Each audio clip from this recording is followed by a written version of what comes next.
Jamiyat taraqqiyotida sog'lom va faol hayot tarzini qaror toptirish, aholining salomatligini asrash va jismoniy faolligini oshirish muhim vazifalardan biriga aylandi. Bu borada nafaqat tibbiyot va sport sohasi vakillari, balki tadbirkorlarning ham tashabbuslari alohida ahamiyat kasb etmoqda. Buxoro shahridagi mas'uliyat cheklangan jamiyat rahbari Anvar Kenjayev ham o'z faoliyatida inson salomatligi, faol hayot tarzi va jamiyat farovonligiga daxldor tashabbuslarni qo'llab-quvvatlab kelayotgan tadbirkorlardan biri. U hududdagi Humo sport majmuasini qayta ta'mirlash va rekonstruksiya qilishda o'zining munosib hissasini qo'shib kelmoqda. Uning mehnati munosib rag'bat topdi va sog'lom turmush tarzini targ'ib etishda faol bo'lgani uchun e'tirof etildi. Prezidentimiz farmoni asosida Tadbirkorlar kuni munosabati bilan Anvar Kenjayev sog'lom turmush medali bilan taqdirlandi. Avvalo ushbu medal men uchun bir katta sharaf va ayni paytda katta mas'uliyatdir.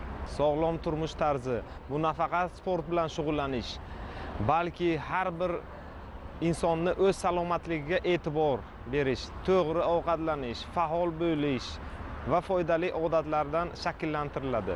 Menimcha sog'lom hayot tarzini boshlash uchun katta o'zgarishlar shart emas. Eng muhimi kichik foydali qadamlarni kundalik odatga aylantirish. Bugungi yoshlarimizga ham sport bilan shug'ullanishga, bo'sh vaqtlarni mazmunli o'tkazishga va o'z salomatliklariga befarq bo'lmasliklariga chaqiraman. Bu medal men uchun kelgusiga ham sog'lom turmush tarzini targ'ib qilishga undaydigan katta bir rag'batdir. Yurtboshimizni ishonchlarini oqlab, sportni rivojlanishiga o'z hissamni qo'shaman. Mazkur mukofot sog'lom hayot tamoyillarini keng targ'ib qilish, jismoniy faollik va sog'lom odatlarni ommalashtirish yo'lidagi sa'y-harakatlarga berilgan e'tirof aslida. Bugun sog'lom turmush tarzi tushunchasi faqat sport bilan shug'ullanish bilangina cheklanmaydi. To'g'ri ovqatlanish, faol harakat, mehnat va dam olish tartibiga rioya qilish, zararli odatlardan yiroq bo'lish ham inson hayotining muhim qismidir. Ayniqsa yoshlar orasida ana shunday qadriyatlarni shakllantirish kelajak avlod salomatligi uchun muhim omil hisoblanadi. Anvar Kenjayev faoliyatida bu tushunchalarning barchasi qamrab olingan. Tadbirkorimiz Kenjayev Anvar tomonidan Humo sport majmuasida keng ko'lamli ishlar amalga oshirildi. Buning natijasida ko'plab xalqaro musobaqa g'olib sovrindorlar yetib chiqmoqda.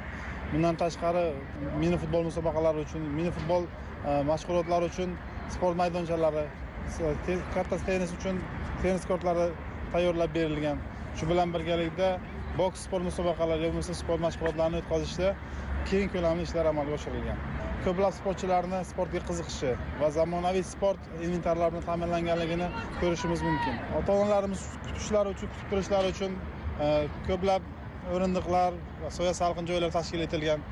Bu ota-onalarni bolalarini sportga kiritishda ko'plab imkoniyatlar yaratadi va ularga qulayliklar yaratadi deb o'ylayman. Bir so'z bilan aytganda, tadbirkorimiz Buxoro viloyati yoshlarini sport bilan shug'ullanish uchun ko'plab sharoit va imkoniyatlarni yaratib berganligi va bular uchun kelajakda yuqori natijalarga erishish uchun o'z mehnatini ayamasdan ishlab kelmoqda deb aytsak bo'ladi. Muhtaram prezidentimizni mana bu oxirgi shu 7-10 yillar ichida sportga bo'lgan, xususan bolalar sportga, ommaviy sportga bo'lgan e'tiborlari juda katta bo'ldi. Mana shu prezidentimiz tashabbuslari bilan oxirgi yillarda sport obyektlari davlat xususiy sherikchilik asosida tadbirkorlarimizga berildi. Mana birgina misol qilib Buxoro shahridagi Humo sport majmuasini olsak, bu yerda oldinda birta ikkita sport turi bo'lgan bo'lsa, bugungi kunga kelib bu yerda 4-5 ta jumladan futbol, mini futbol, boks, ayollar sporti,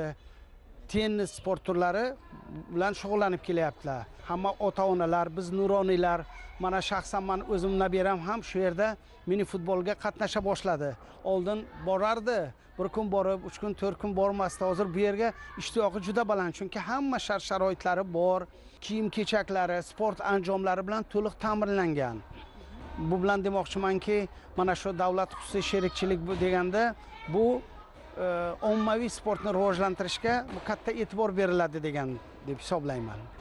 Mana bu ishlarda, mana shu davlat xususiy sherikchilikda tadbirkorimiz Anvar Kenjayevning ham katta hissasi bor. Sog'lom turmush medali Anvar Kenjayevning faoliyatiga berilgan yuksak baho ekani bilan birga sog'lom va farovon jamiyat barpo etish yo'lidagi tashabbuslarni davom ettirish uchun yangi mas'uliyat hamdir. Bu mukofot hududdagi boshqa tashabbuskorlarni ham alohida ruhlantirmoqda.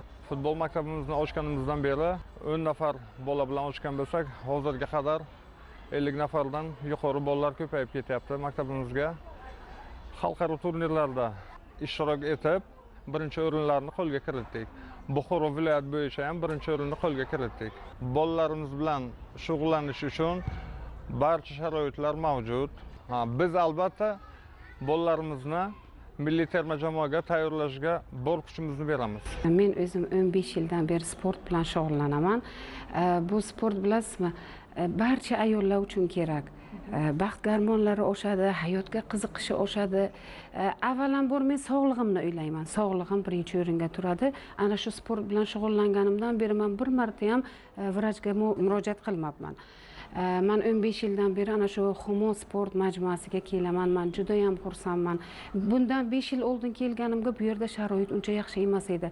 Lekin hozirgi kunda shunday men xursandman. Har kun kelaman.